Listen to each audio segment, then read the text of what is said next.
Hey guys, so it is Booktubeathon day 6. That is right, 6. At least I think. I've really lost track of the days. Keeping up with Booktubeathon is really hard for me because I work a lot. I work 10 to 12 hours a day, so it's really hard. But today's challenge is a book road trip of some kind, and or like a, around the world kind of thing. So I've decided to do around the world in 7 books and picking one book from each continent, so that's 7.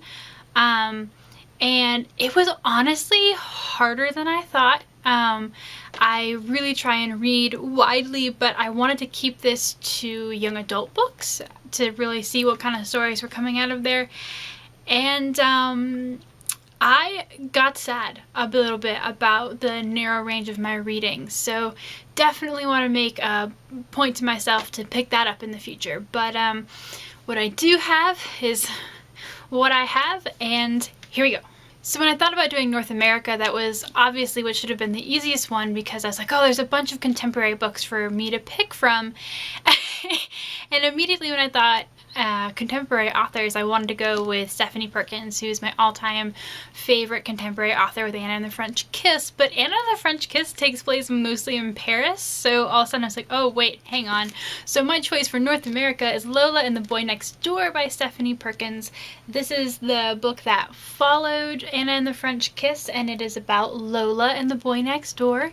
For Lola, life is costume. She always dresses up. She never really dresses in normal people clothing. She always has to have some kind of an outfit going on. And Cricket is the boy next door. He's an inventor type. And it's, of the 3 books that are kind of in this whole connected series, I think it's one of the quirkiest and just the cutest. It's set in California, by the way. So yeah, North America, my pick. Jumping over now to South America, we have Origin by Jessica Corey. The tagline is "The jungle hides a girl who cannot die," and the main character's name is Pia, and she is supposed to be like this new superhuman bringing about a new race of humanity. So she lives deep in the Amazon rainforest in this lab where she's grown up her whole life.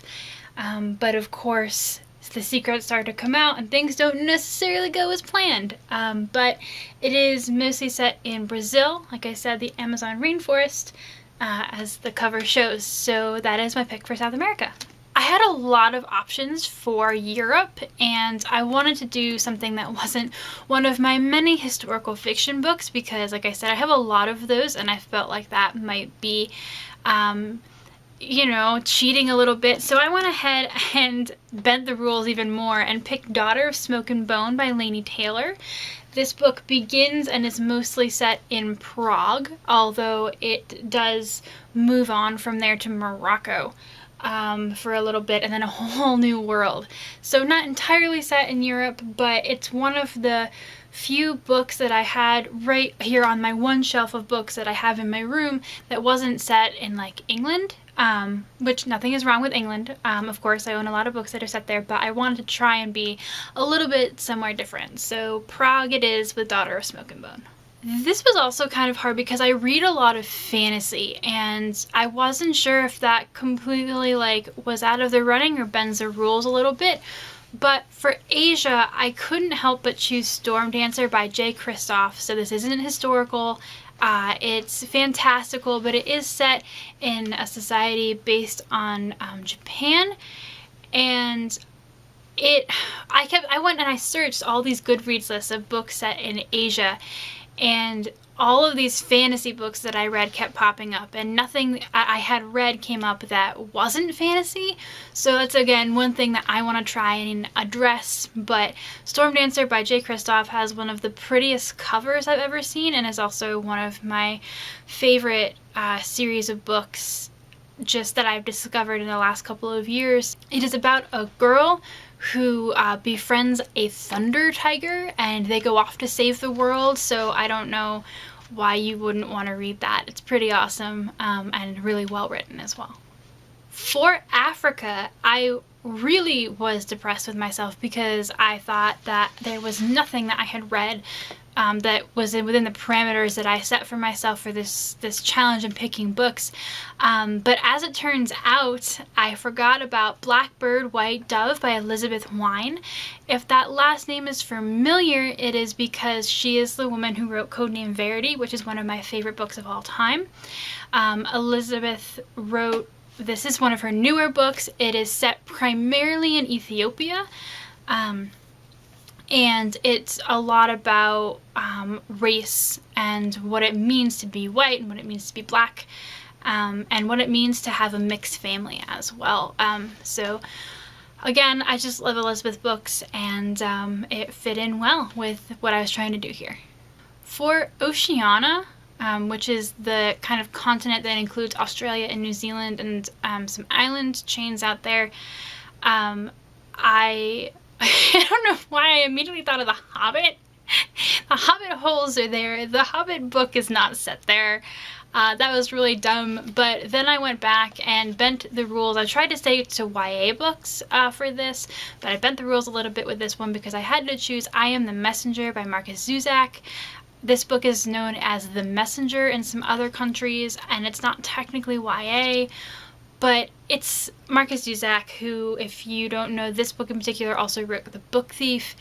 And I'm always angry with how much I like his books because his writing style is something that I think I will never like. I had to start trying to read The Book Thief twice because it's different and it's weird, but he's such a good writer. And I Am the Messenger is no exception, and it's also one of the few books that I've read set in Australia. So there you have it. For Antarctica, I really had to bend the rules here and just completely forget that I was trying to do Antarctica and just go for poles, because the one book that I've read set specifically in Antarctica was Atlantis Rising by Clive Cussler, and that's not a YA book, so I'm just gonna really cheat, and by cheat I mean completely disregard the Antarctica part. Or the setting part, and just say The Golden Compass by Philip Pullman, which really depends upon the Northern Lights and the pole, the North Pole that is, but it is the only book that I've really read set up there.